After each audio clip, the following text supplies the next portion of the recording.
I actually come from a very small village. My school was so tiny that there was only one classroom, and in this kind of size, there are like 4 schools will fit in, and one teacher, and there are 5 classes. So half a row for first standard, another half for second standard, third, fourth, fifth. So I studied there, but I was lucky enough to be sent to Indore for study by my father. My father is a farmer, by the way. Professor Fatak and Professor Vevare, who was my guide, they said you should. It's not enough to do engineering, but there was a lot of pressure to do a job actually after BTech, because how much farmer can support a study. So, but they said no, you should study more. So I got admission in IIT Bombay. I did my masters. When I was about to finish my masters, I wanted to do PhD in social science, or I wanted to work for an NGO. By the way, I was doing masters in microelectronics, very sought after branch at that time, 97, 98, 99. I went to TISS and they said, we can't take you for PhD because your background is different. I went to big NGOs like Development Alternatives in Delhi, and they said, you're overqualified for us, we can't take you. Around the same time, I also thought that I don't want to do microelectronics and chip design and all. I want to do something that is useful for my village, because I normally everybody grows from a village, everybody gets study and they go to Europe and Europe wherever, but the villages remain there then. So I was thinking, no, I should do something that is useful for village. By the time I finished masters, I did not get any admission. I went to Texas and started working there, but not happy. I was always this thinking, chip design, when it will reach to my village, that was always an idea, and therefore I don't want to continue this. Fortunately, I got an admission for PhD in Belgium. There is a university called KU Leuven, but there's a big center called IMEC, Inter University Microelectronics Center. The center is better than any place in the world. With the kind of semiconductor, any place in the world, you will not find such facilities, even in US. So I was lucky there. I went there. I got scholarship. But one thing bothered me there. If I get stuck here, so mera main purpose so khali reh jayega. What do I do? Then I fix a date. That I should return to India. And if you fix a timeline, that gives you the purpose, right? So I fix a date. It took normally it takes about 5 years. So 5 years in advance, I decided to fix a date. What could be the date? So it could be a 1st January, it could be a birth date. So I decided to be my birthday. 21st May was my birthday. So in 99 I decided. So 2004, 21st May should be the deadline. And I started writing on my diary. Every day I used to count a day. Today 980 days are remaining, 979 days are remaining. And I started doing my research and all. You know what? It happens so that during my PhD, I got some 3 US patent. I got exposure. I went around the world. Even that time I went to teach a course in Africa. And it happened so that I finished my PhD in May 2004. Accidentally or something, it happened that I took a flight on 20th May, landed in India on 21st morning, May, and joined IIT Bombay. So my joining date is 21st May 2004. That is the date that I decided how many years? 5 years in advance. And it exactly happened like that. And believe me, since then till today, 22 years now, I can tell you that everything that I have done, I have believed in this particular aspect, that whatever you feel, it happens. And Professor also mentioned, right, that if you really want to, whatever you want to do, it will happen. And I have been really feeling it and experiencing it in my life. Anyway, I came to IIT and started teaching. There are a couple of things that were missing. Number one, my research center where I was doing research, we had 64 members in solar cell group. When I came here, I was alone. And there are a couple of faculty here and there. And I was wondering, when 64 people are doing research in solar cell, what 1%, 2%, 3% will do? So it is not going to be enough. You have to really create a big center. Second thing, there were hardly any books in solar. I mean, all the books that we used to study were some foreign authors, somebody from Australia, somebody from US. All the books were available in dollars, and it was always expensive. So I started thinking I should write something so that it is available. I should write something in a simple manner, comprehensive manner that it does. So these are two things. And by the time it was 2008-9, there are 3 books that I have written, are actually textbooks in the country now. Many South Asian countries also use my books. At various levels I have written. I also established what is called National Center for Photovoltaic Research and Education. It is one of the biggest center in the country, We have 9 laboratories under one center. So every aspect of solar cell technology, whether it is material, modules, batteries, electronics, grid integration, module testing, reliability, anything that you can think of is there part of our center. Now all these things are happening. My main question remained. What was the main question? How do I help my village, right? That was always the back of mind. And I realized that whom I am teaching at IIT Bombay, all the cream students coming from the country, villages there itself. So I started thinking I should do something for the villages. And one of the things that you can do in solar is replace their kerosene lamp with the solar lamp. And I did couple of projects, and it all got failed. There was one project I remember in 2010, Kotak Mahindra sponsored it. We provided solar lamp to 500 villages, one lamp to each village. And within 6 months, I started getting call, ye nahi kaam kar raha hai, this is not working, that is not working, and there's no way we could repair it. So once it is gone, it is gone. That time, the solar lamps were distributed either as a charity model, and somebody will gift it, somebody will donate it, or the government will, give subsidy, etc. Then we also collaborated with a big organization called TERI. TERI used to run another model in solar lamp where the solar lamp will come to one places, they will get centrally charged, and people can rent out those lamps at 1 or 2 rupees per day kind of thing. We did that project also in 3 villages. It worked wonderfully well for 6 months and then started failing again. So that is where I started thinking that there is something else that we need to do to make this successful. So that is when I took first time my sabbatical leave in 2012.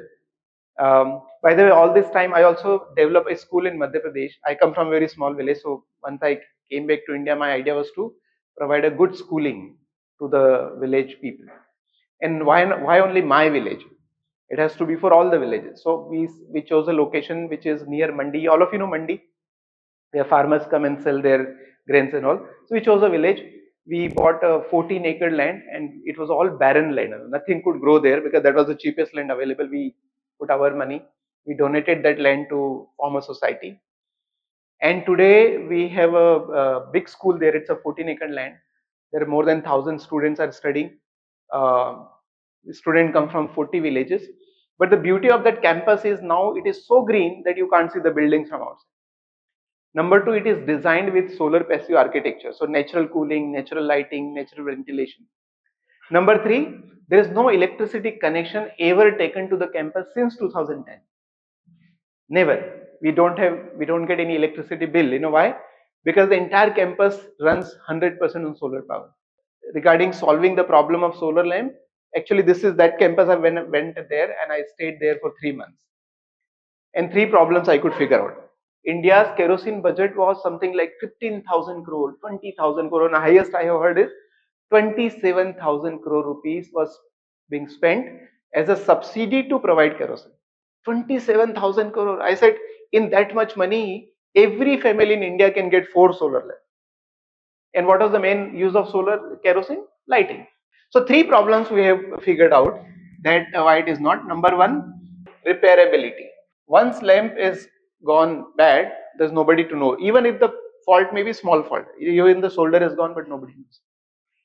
Number 2, availability. Lamps are not available.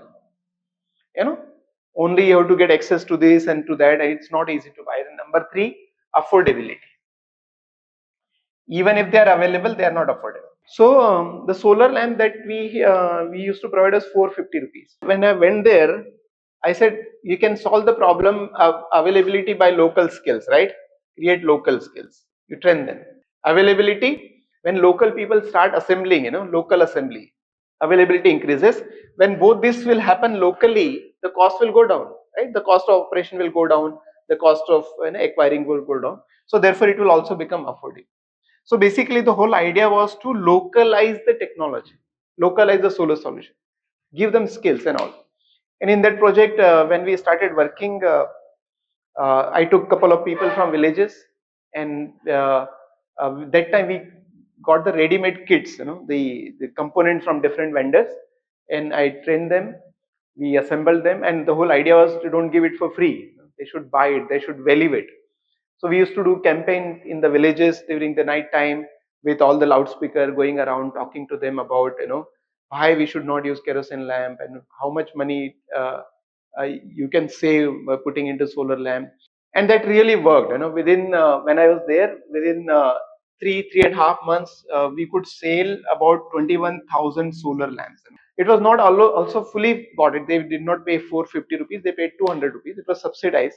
So what I used to do two things, and I used to train them and teach them how to do it. But I also used to go around to other colleges like Indore, Bhopal, to raise funds. And the whole idea was that we should subsidize, because educating a child is really important, because he's going to be a future citizen of the country. It was really successful. Many people liked it, but then I started thinking, let us do it bigger way, because if this 21,000 is nothing. I took that project to IIT Bombay, and by that time we already established the National Center for Photovoltaic Research and Education. So a lot of people, my books were already out, so a lot of people knew me in the country. I had access to the ministry. I could talk to them and get this project funded. My another model, that time we decided that let us create a one third, one third, one third model. What is one third, one third model? I said one third money should be paid by the government, one third money should be paid by the society, and one third money should be paid by the student. Why so? Of course, it's a duty of the government to spend for the education. Society, this child is going to be in that society, is going to be the citizen of that, and student should value whatever he is getting. It should not be free. So with this model, we set a target of providing 1 million lamps within 1 year. Why 1 million? Because when I came to India, everybody was talking, let us do pilot, let us do pilot. How many pilots will do? I was really, one word that I really hated most is a piloting something. How many times you create a pilot? I said, let us demonstrate at scale that nobody says, once you do 1 million lamp, nobody will say that it is pilot anymore. We finished this project successfully, not in 1 year, but in 11 months only. Imagine 1 million components to be transported, locally checked, assembled, sold, repair, maintenance, data. So many things has to be done for this, and this happened beautifully. I remember when we were having closing meeting with all these people who worked in this project, and I asked, what are the benefits you got from the project? So a lot of people came. We got employment, we got job, we got confidence, we got hands-on in technology, education. It benefited, वगैरह.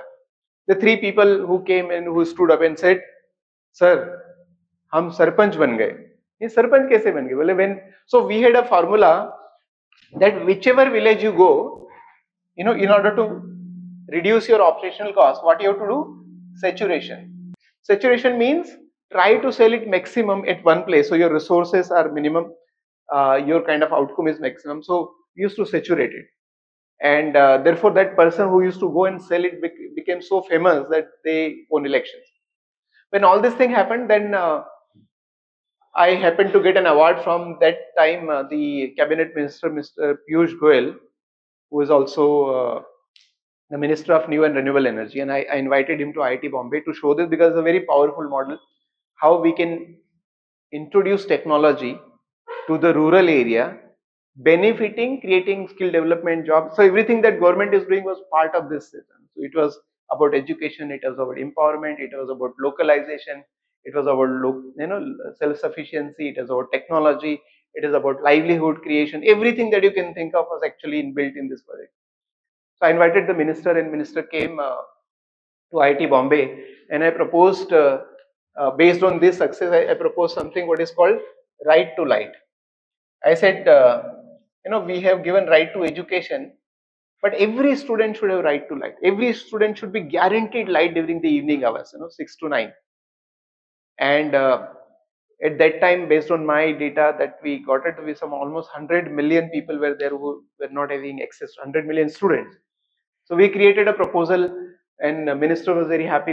His videos is still available on YouTube if you search. And he came here, and he promised me, guess how much money? 1800 crore rupees to do that. 494 crore rupees came due to the other operational reason, and we did this project for 7.5 million. So this was 1 million. In addition to this, we did another 7.5 million. Now imagine 7.5 million students, which means 7.5 million families. To do something at this scale, imagine how many people were working. 10,000 women we have trained. And our model was that we will not bring them here to the training. We will go to their doorstep and train it. So which means we have to set up a local assembly center. We set up something like 1800 centers locally, where there will be a person who will be, by the way, all this data has to be recorded, right? Who is assembling, every lamp got a unique code. We developed our own software where some data entry can happen at all those remote locations. Every lamp had a unique code, and beautiful part of this was that every lamp was given a guarantee of 1 year free service, which means if anything goes wrong with the lamp, within 1 year you can go to this so and so center and your lamp will be repaired. Imagine how powerful model is. So that has created a lot of confidence, to the people who are spending money to buy it. Why? Because they could see their own person is making it. They were confident that somebody can go and repair the lamp, and it is all free. And at the back of it, we used to collect all the data. If lamp has gone bad, why it has gone bad, which component, is it battery, is it circuit, is it switch, is it LED, is it this, is it that? All those data were recorded at the back end.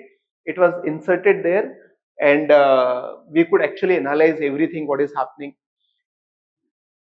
To enable this project, we did many things.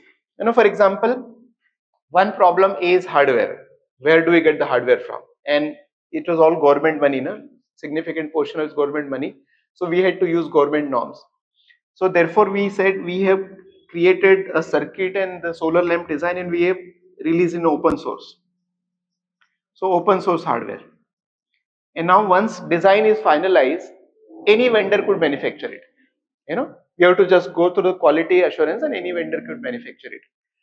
We have also decided that from shifting from 1 million to 7 million, that only women will take part. So in this project, men were not involved, only women, because government had these programs, of rural NRLM, National Rural Livelihood Mission. Have you heard of it? NRLM? National Rural Livelihood Mission, and SRLM, State Rural Livelihood Mission. So government has designed a program in which women can empower, can get trained, can get loan. So we did this project, and while this project was coming to close, some of the women, I used to visit a lot of villages. So we covered 40,000 villages. Imagine 40,000 villages with saturation, which means I used to define people and what does it saturation means. I said you go to any of this 40,000 village, take a stone, close your eyes and throw in any random direction. I guarantee you this stone will fall on a house where solar lamp is given. So that was the density. Because it was so dense and every household had many things got changed there. For example, the repair center, when you used to get the lamp for repair, what used to be there inside? Sometime there'll be a dal inside the lamp. Why? Because mother started using it for cooking. Light nahi hai, right? Sometime gobar will be there, the dung, cow dung. Why? Because they will go take it for milking. Sometime people started, putting on their head and go to the morning, irrigation, flower plucking. Shops, puncture shop, this shop. Many places when we had this hots are there, right? Weekly hots. Their timing got shifted. 6 baje normally hot used to close, but because of solar lamp, it will now go on to 8 o'clock. And I have personally visited all those places and seen what are the transformation it has brought. One of the most surprising outcome of this solar lamp was, among all this thing, is once Professor Agnihotri called me. He was the secretary that time in the government of India. He called me from Rajasthan, Baswar. He said, Chetan, what I'm hearing from people. I said, what? He said, people are telling me since the time the solar lamp has come, the deaths due to snake bite has reduced. Can you believe it? And we never expected that a solar lamp could create that kind of impact. The deaths due to snake bite was reduced. Why? Because our solar lamp had two modes of operation. One was a low intensity mode where lamp can run up to 12-14 hours, and other was a high intensity which is used for study. So people started using as a night lamp, and it will run throughout the night, and they would save their snake bites and all this. So it was a huge impact in all the way. So towards the end of this, some women came to me and said, sir, आगे क्या होगा? What will do next? Because this project is going to close. Somebody said, मेरा BP high हो रहा है, मुझे ऐसा हो रहा है. And why? Because many of the women, had a fight at home and came and joined us. Because never ever in their life they went out of the home. First time they will be, they were all in Gungats, many places. You go to Rajasthan, They will all coming to the Ghungat. So first time they came out. And now after 2 years, you say, sir, go back to your home and again sit down. So he said, ye to bejjati ho jayegi. So we decided to create a further employment them by making them entrepreneur. How do we do it? So we have created what is called solar shops. Now this was without any funding from the government, by the way. We had a battery, we had a circuit, we had a body, switches, LED, wires, neck, everything was there. Solar panel, cables, and every component was manufactured in India except the batteries. When we used to tender, the officers will ask, why don't you go for the lowest price? And if the lowest price means you get everything from China, your price will go down by 100 rupees, right? We said no, we will not do that because our purpose is not to get the lowest price, right? What was the purpose? Empower people, create the self confidence, create a local ecosystem. Development of vendor itself was a big exercise. Creating those entrepreneurs who could supply all this itself was a good exercise. We have created this trend. So eventually we could convince the government that no, even if it is 100 rupees more expensive, let us buy only Indian made things. So eventually solar shops, we started training people and we said, you invest something like 25,000 rupees and buy some component. We will kind of help you to figure out which different products. Now we have to go beyond solar lamp. So some solar fan, these, that, etc. And I remember last time we had more than 2,000 solar shops were established, and all by their own investment. I was in there's a district called Dungarpur in Rajasthan. So collector of that district was very interested in this project. Unfortunately, during our 7.5 million, that village was not chosen. That district was not chosen. So he said, no, we want to do it, professor. So we went there. We discussed with them at what cost you can sell the solar lamp. And if we said, if you sell it more, we will save some money. And what we do till this point, though the women were getting money, but the money was because of the repair, assembly, and that was the value addition. But we said if you manufacture locally, and more value addition means they can earn more money. One of the component we thought we will manufacture locally is solar module. So we did this is interesting experiment in Dungarpur, and the women sold their some 40,000 lamps. They saved some 32 lakh rupees out of that project. That project was then presented to the as a competition, and there was 6 layers of competition. By the way, we are not allowed to be part of the competition because it is IS officer has to, only they were allowed to. But I was part in this pitch to the government. So first this happened, then there was a survey happened, then this happened, and that finally there was a presentation to the Cabinet Secretary of India. I was somewhere in Madhya Pradesh. The collector called me, sir, you have to come here because I will not be able to defend it. You have to come here. I took some overnight cab and went there, presented. Finally, when prize is announced, this project was the winner of that Prime Minister Innovation Award. So what happened that 32 lakh rupees was saved here due to selling of solar lamp. The Prime Minister Innovation Award was 10 lakh rupees.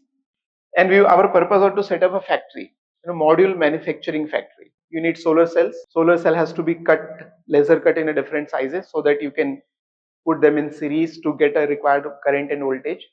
Then you have to solder them, you have to create string, then you have to laminate them because module is going to sit outside. So it has to be airtight, watertight, all those things has to happen. And then you have to test it. So the module should perform as per, and then you have to frame it, and all these machines are required. We did this, so I went to collector and said, look, you got this, now we need a building to set a manufacturing plant, right? And we don't want to invest in a new building, we don't want to buy land, so you give us some existing model. So he has given us some old school which was not operational anymore, the middle school. So that building was arranged. The corporator local said, promise with excitement that I will repair. So he has repaired the building. We got some CSR funds from the Idea Cellular. So with all put together, we got some 2 crore rupees to set up a model manufacturing plant. First of its kind in the world, right? And from the day one, we decided that this manufacturing plant will be operated only by women and owned by women only. So this plant is there right now, and with all this money, we could again we had to go to China because that is where we could get the machines and set up a model manufacturing plant. And I personally trained those. There were some 54 women we have selected, and women have themselves selected. The CEO of that factory is Rukmani Devi. She's only 8th pass, and all this happened, their skill got acquired. So the plant is designed to manufacture 480 panels per day. And I have seen at the peak of their manufacturing, they manufactured 1800 panels per day. Probably the estimation was that it will take so much time to make a module, it will do, and they will tuck this, cutting this, that, everything. So they could do it actually, and I have experienced myself. And it was a very successful project. The CEO of the factory made Prime Minister 3 times, because such a huge model for anybody to show. So every time somebody comes in Rajasthan, it was all covered by Times of India, many newspaper. It was all widely covered. Dungarpur solar manufacturing plant. So thank you very much.